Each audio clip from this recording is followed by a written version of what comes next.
Hello दोस्तों, आपका स्वागत है द स्मार्ट नोर में। दोस्तों, बहुत दिनों बाद वीडियो आई है और ये वीडियो है आपके केवीएस के एग्ज़ाम के रिगार्डिंग। केवीएस की बहुत सारी वैकेंसी आ गई हैं, आपको पता ही है। सब लोगों ने फॉर्म भर ही दिया होगा क्योंकि आज लास्ट डेट है फॉर्म की, और जिसने फॉर्म नहीं भरा है वो आज भर सकते हैं। आज 11:59 तक लास्ट डेट है इसकी। मे बी और बढ़ जाए, लेकिन वेट क्यों करना, आज ही भर देना फॉर्म जो जिसने भी फॉर्म नहीं भरा है। और मैं इस केवीएस के रिक्रूटमेंट की जो वैकेंसी है इसके बारे में बात करने आया हूँ। इसमें सबसे लोअर लेवल से बात करेंगे क्योंकि वैकेंसी तो बहुत सारी थी इसमें। ठीक है, आपकी पीजीटी से लेके और पीजीटी हो गई या प्राइमरी टीचर हो गई, या बहुत सारी वैकेंसी इसमें निकली हैं। और सारी की फॉर्म आज लास्ट डेट भर मतलब ख़त्म ही हो गई। लास्ट डेट आज आज थी इसकी। और आज जिसने नहीं भरा लास्ट 11 बजे तक या पौने 12 बजे तक भर सकते हैं। ठीक है, यही इसकी लास्ट डेट है। देखिए, इसकी एक बार डेट ख़त्म हो गई थी, लेकिन फिर दोबारा से इसको डेट एक्सटेंड किया तो ये फिर इसकी डेट दोबारा निकली है। अब ये आज लास्ट डेट है, तो आज भर सकते हैं जिसने नहीं भरा है।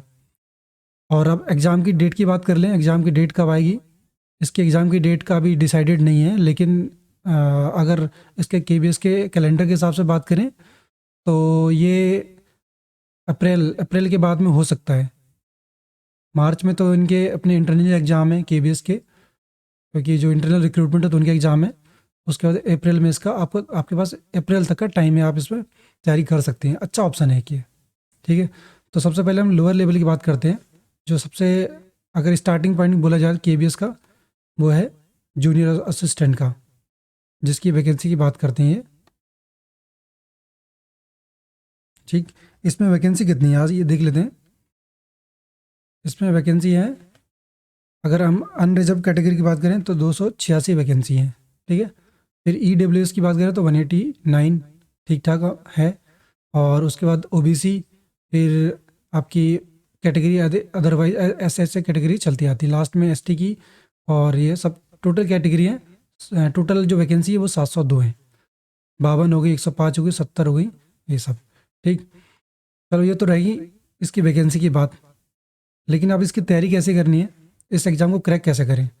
ठीक है, ये है मैं बताने जा रहा हूँ पूरा फंडा। आप पूरा वीडियो देखिए आराम से, और जिसने भी वीडियो को सब्सक्राइब नहीं किया वो सब्सक्राइब कर सकते हैं अगर सही लगी वीडियो तो। ठीक है, अब इसका सब सिलेबस डिस्कस करेंगे। पहले एग्ज़ाम फॉर्म भरो, उसके बाद सिलेबस डाउनलोड करो, प्रिंट आउट लो। अगर आपने सिलेबस का प्रिंट आउट नहीं लिया तो तैयारी पॉसिबल नहीं है, क्योंकि जब सिलेबस का प्रिंट आउट लेंगे तभी उसके हिसाब से तैयारी हो पाएगी, अदरवाइज नहीं हो पाएगी। आप अपना सिलेबस मार्क करते जाएंगे, जो जो सिलेबस कंप्लीट करना है उसके हिसाब से मार्क करते जाएंगे और अपना कंप्लीट करते जाएंगे। तो पहली बात तो इसमें देख लेते हैं क्या क्या आने वाला है। इसका जो पार्ट है, 120 मार्क्स का क्वेश्चन होने आने वाले हैं, और 120 मार्क्स होंगे, 120 क्वेश्चन होंगे, मल्टीपल चॉइस होंगी, जिसमें लिखा हुआ है कैरिंग 0 1 मार्क, यानी एक क्वेश्चन के लिए 1 मार्क होगा। द ड्यूरेशन 120 मिनट की ड्यूरेशन होगी, यानी 2 घंटे। ठीक, इसमें 2 सेक्शन होंगे, एक ही पेपर होगा लेकिन 2 सेक्शन होंगे। पहला पार्ट 1 होगा जिसमें कि लैंग्वेज प्रोफेंसी टेस्ट होगा, जिसमें इंग्लिश लैंग्वेज और हिंदी लैंग्वेज दोनों का टेस्ट आएगा। 20-20 क्वेश्चन होंगे, 20-20 नंबर के। ठीक, डिटेल में हम बात करेंगे, पहले थोड़ा सा ब्रीफली देख लेते हैं। उसके बाद पार्ट 2 में आएगा आपका general awareness and computer literacy test. ये दोनों मिला के ये जनरल नॉलेज का पेपर बनेगा। ठीक है, पार्ट सेकंड में। उसके बाद लॉजिकल रीजनिंग आएगी, जो थोड़ा सा 20 नंबर की आएगा, 20 क्वेश्चन 20 मार्क्स। ठीक है, लॉजिकल रीजनिंग। और उसके बाद 20 मार्क्स के आएंगे कंप्यूटर लिटरेसी। कंप्यूटर लिटरेसी इसमें बेसिक नॉलेज है कंप्यूटर की, इनपुट आउटपुट डिवाइसेस वगैरह और नेटवर्क इंटरफेस, ये सब चीज़ें इसमें सिलेबस हम डिस्कस करेंगे अभी। फिर 20 नंबर का आएगा आपका क्वांटिटिव एप्टीट्यूड। ठीक, ये आएंगे 20-20 हो गए हमारे, 1 2 3 4 5 6। ठीक है, ये हो गया। उसके बाद बाकी का जो सेकंड पेपर जो होगा, यानी कि ये तो फर्स्ट एंड सेकंड पार्ट था। अब थर्ड पार्ट में हम इसको बोलेंगे स्किल्स टेस्ट। ठीक है, इसमें टाइपिंग टेस्ट, आपकी टाइपिंग टेस्ट देखा जाएगा कि आपकी टाइपिंग, अगर आप हिंदी में टाइपिंग करते हैं तो उसकी स्पीड मांगी है 30 वर्ड पर मिनट, और अगर इंग्लिश में टाइप करते हैं तो उसकी स्पीड मांगी है 35 पर मिनट। ठीक है, और उसके बाद जो लास्ट जो एग्ज़ाम होगा, जिसे कंप्यूटर प्रोफिशिएंसी टेस्ट बोलते हैं, और टोटली ये आएगा MS वर्ड और MS एक्सेल और MS एक्सेस, पावर पॉइंट और एंड इंटरनेट, इन इन सारे चारों पार्ट, पांचों पार्ट पे बेसिस पे आएंगे 100 मार्क्स के। ये बहुत ज़्यादा मतलब वेटेज रखता है, बाकी के तो रखते ही हैं, लेकिन बाकी अगर आप तैयारी कर रहे हैं तो बेसिकली आप इसको कर लेंगे। 2020 easily easy to moderate question के लेवल आएंगे आएंगे जहाँ तक है। और अगर कंप्यूटर में अच्छी पकड़ है तो आप यहाँ पर कर सकते हैं। ठीक, तो ये था इसका सिलेबस। अब हम डिटेल में बात करते हैं इसकी, तो क्रैक कैसे करना है। ठीक है। अगर मैं बात करूँ सबसे पहले इंग्लिश की, ठीक है, अगर इंग्लिश की क्वेश्चन की बात करें तो इंग्लिश में ज़्यादातर लोग, अगर जो लोग तैयारी कर रहे हैं तो अब उनको देखा जाए तो जैसे ये है, इंग्लिश की कॉम्प्रिहेंसन आएंगे। कॉम्प्रिहेंसन जैसे रीडिंग पैसेज दे दिया जाएगा, उसमें से कुछ क्वेश्चंस निकालने होंगे तो ये पढ़ लेंगे। ये थोड़ा सा 20 क्वेश्चन में से मेरे ख्याल से 3 या 4 नंबर के ये आ सकता है, 3-4 का मैक्सिमम, क्योंकि 20 ही क्वेश्चन है, किस किस पार्ट में देंगे। और तो 3 या 4 या 2 या 3 नंबर का ये इसमें से आएगा जहाँ तक है। फिर वन वर्ड सब्स्टिट्यूशन ये ज़्यादा मतलब डिफ़िकल्ट नहीं आएगा, अगर आप नॉर्मली तैयारी करते होंगे तो भी ये आप कर सकते हैं। फिर सिनोनिम्स, एंटोनिम्स, ये आपको डेली प्रैक्टिस करनी पड़ेगी, या फिर न्यूज़पेपर या रीडिंग कहीं से बुक रीडिंग करते हैं तो वहाँ से भी निकल जाएंगे। आप जनरल अगर किसी एग्ज़ाम की तैयारी कर रहे हैं, SSC वाले की तैयारी कर रहे हैं तो भी ये इंग्लिश का अच्छा कवर हो जाएगा आपका, या बैंकिंग की तैयारी करें तो भी अच्छा कवर हो जाएगा। स्पेलिंग एरर, ठीक है, स्पेलिंग दे जाएंगे, 4 ऑप्शन दिए जाएंगे, उसमें से पहचानना होगा कौन सा गलत है कौन सा सही है। और ये आपके spotting error in sentences, grammar में, ठीक है, नाउन प्रोनाउन एक्टिव, ये सब एक एक बार पढ़ लेंगे। उसके बाद उनकी वो करेंगे, प्रिपरेशन करेंगे ना, जैसे प्रैक्टिस करेंगे, जैसे कि अगर आपने एक एक बार गो थ्रू कर लिया तो उसके हिसाब से आप कर सकते हैं आराम से। जैसे कि ईडियम एंड फ्रेजेस आपने सारे एक बार गो थ्रू कर लिया, और उसके बाद फिर प्रैक्टिस करी। क्विज ज़्यादा से ज़्यादा अगर इंग्लिश की क्विज देंगे, अगर मॉक टेस्ट देने का भी टाइम नहीं है, अगर आप वर्किंग हैं या फिर आपके पास और एग्ज़ाम की भी तैयारी करनी है, तो इसको ज़्यादातर टाइम देने की जरूरत नहीं है, क्योंकि आप और एग्ज़ाम की भी तैयारी कर रहे हैं तो आप इसको एक बार तो वैसे भी पढ़ चुके होंगे, पहले भी पढ़ चुके होंगे, इसको बस क्यूज़ वगैरह देते रहेंगे तो भी काम हो जाएगा आपको इंग्लिश से। ठीक, ये तो रही इंग्लिश की बात। अब आते हैं हम हिंदी की। ठीक है। सेम हिंदी में भी है। हिंदी का जिसका बैकग्राउंड नहीं है, ठीक है, उसके लिए थोड़ा सा टफ लगेगा, लेकिन ज़्यादा टफ नहीं है।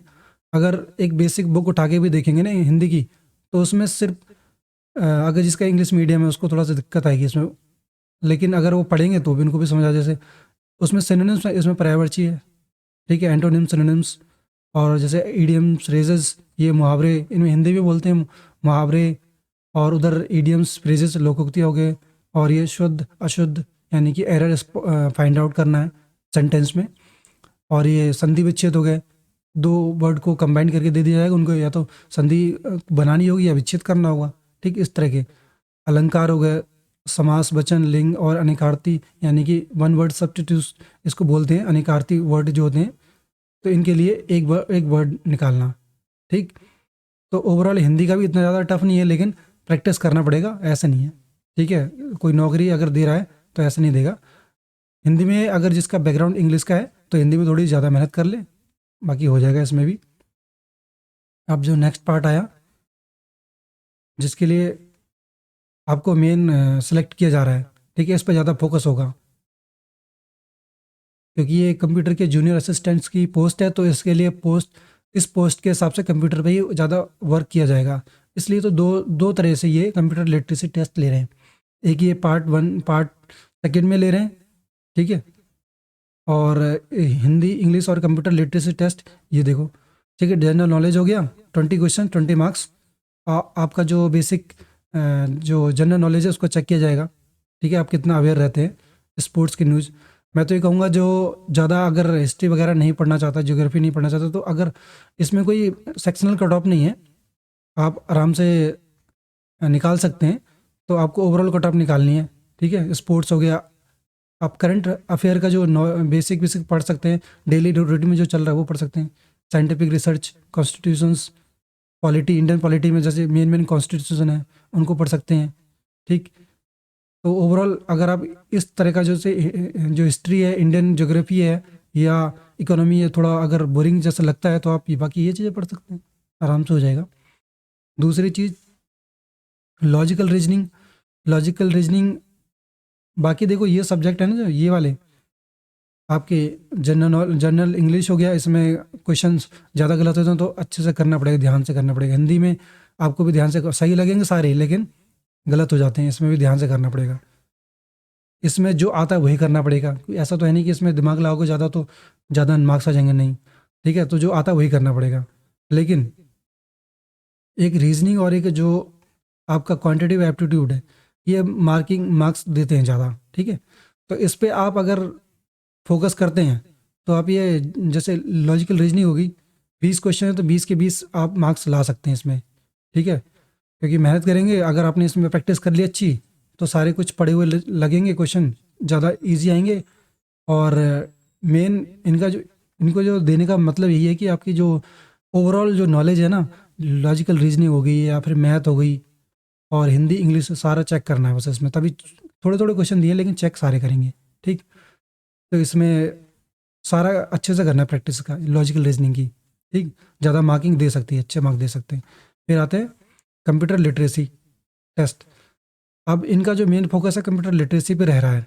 क्यों रह रहा है? क्योंकि 2 बार दिया है, कंप्यूटर में ही काम करना है। एक क्लर्क का वर्क क्या होता है? ठीक, एक क्लर्क का वर्क क्या होता है?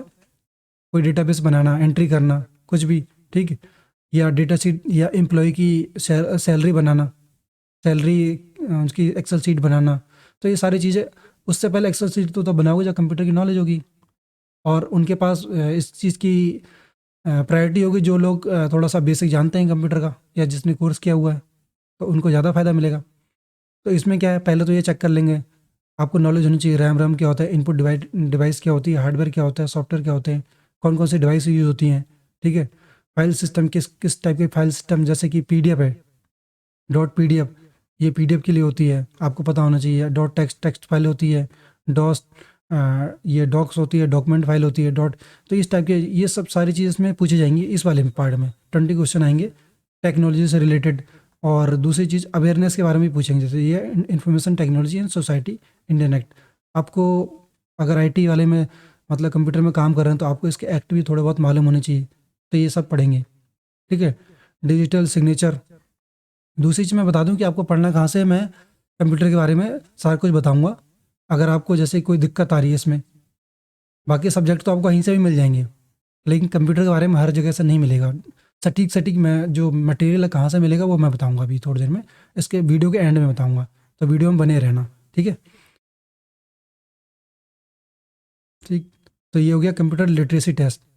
अब इसमें भी बहुत सारा है, इसमें भी बहुत सारा है, जैसे मोबाइल फ़ोन, स्मार्टफोन और इंफॉर्मेशन कियोस्क। कियोस्क किसको बोलते हैं? जैसे कि एटीएम मशीन में जो लगते हैं, विड्रॉल डिपॉजिट मशीन जो लगती है उसको कियोस्क बोलते हैं। या फिर बाहर को जो, अगर मॉल साइड में जाएंगे तो छोटा सा एक काउंटर टाइप का लगा देते हैं विड्रॉल के लिए, उसको भी कियोस्क बोलते हैं। तो ये सारी अपडेटेड नॉलेज इसमें पूछी जाएगी थोड़ी बहुत।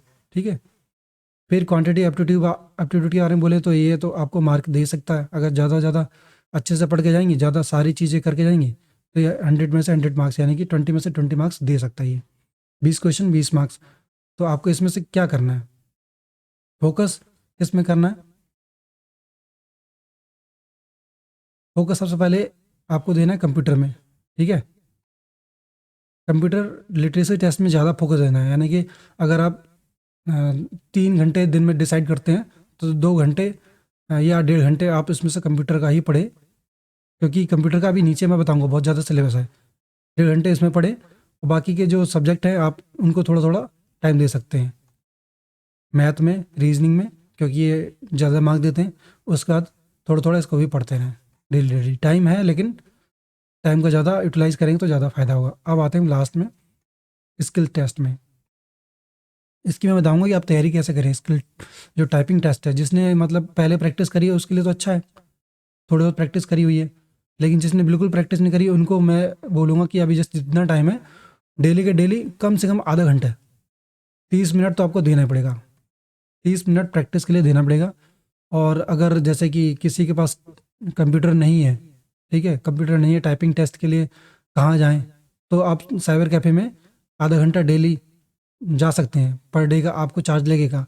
या फिर आप नियर बाई साइबर कैफ़े में जाएँ, वहाँ पर कंप्यूटर हायर कर सकते हैं, कंप्यूटर हायर भी हो जाता है, ठीक है। आप उनसे बोल सकते हैं कि मुझे महीने 2 महीने के लिए कंप्यूटर चाहिए या लैपटॉप चाहिए, तो आप घर पे भी ला सकते हैं उसको, कंप्यूटर को। आप पर डे का चार्ज या महीने का इकट्ठा उसको चार्ज दे सकते हैं और प्रैक्टिस कर सकते हैं, जब तक प्रैक्टिस नहीं हो पा रही है। दूसरी चीज़, सिंपल तरीका और बताऊँगा मैं। आप एक कीबोर्ड खरीदें, ठीक है?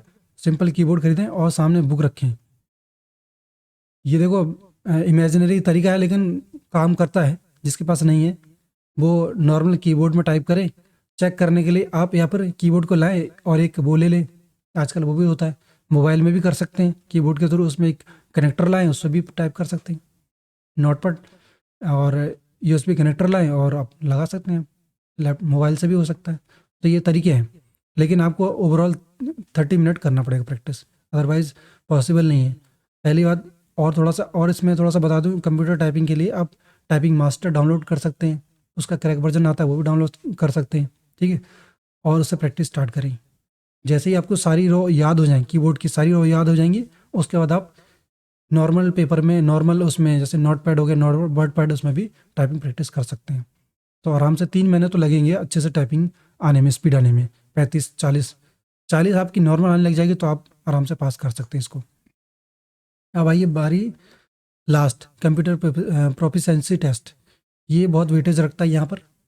आपके अगर पहले सेकंड और फर्स्ट एंड सेकंड पार्ट हो जाता है, तो इस पार्ट की अच्छी वेटेज है। इसमें आपका सारा नॉलेज चेक होगा।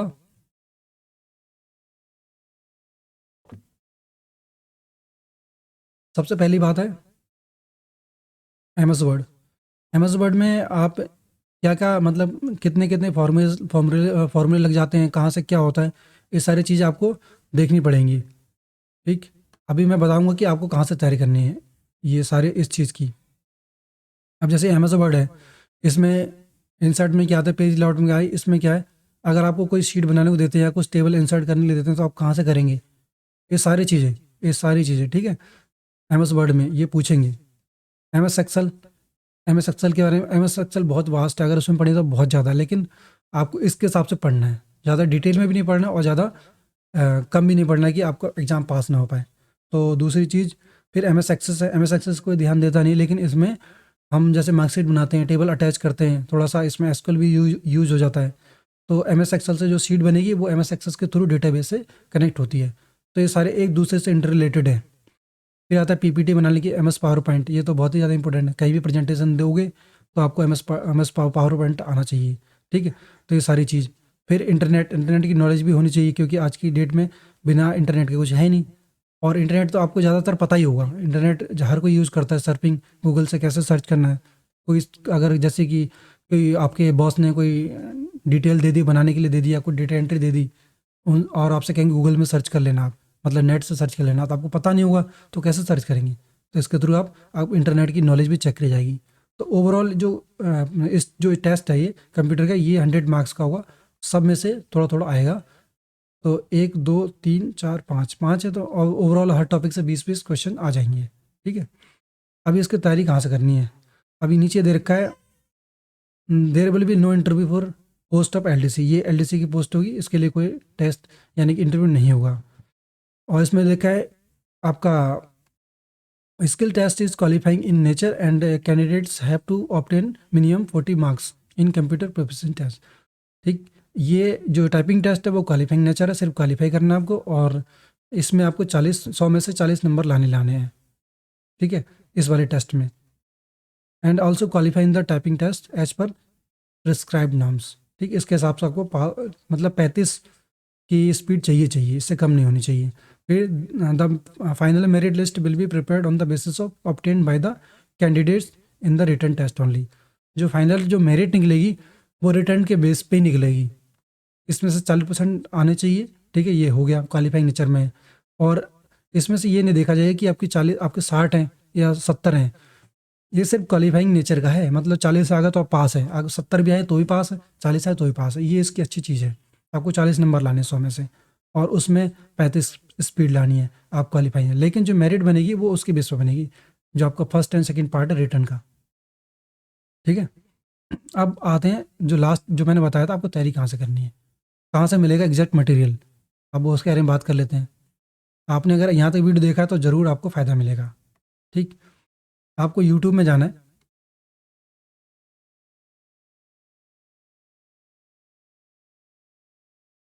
ठीक है, यहाँ मत सोचना कि मैंने अपने चैनल का ही बताना है, लेकिन क्योंकि मैंने इसका मटेरियल तैयार किया है तो मेरे को अपने आप पे कॉन्फिडेंस है कि मैंने इसकी तैयारी करवाई है या मैंने इसका कंप्लीट कोर्स करवाया है।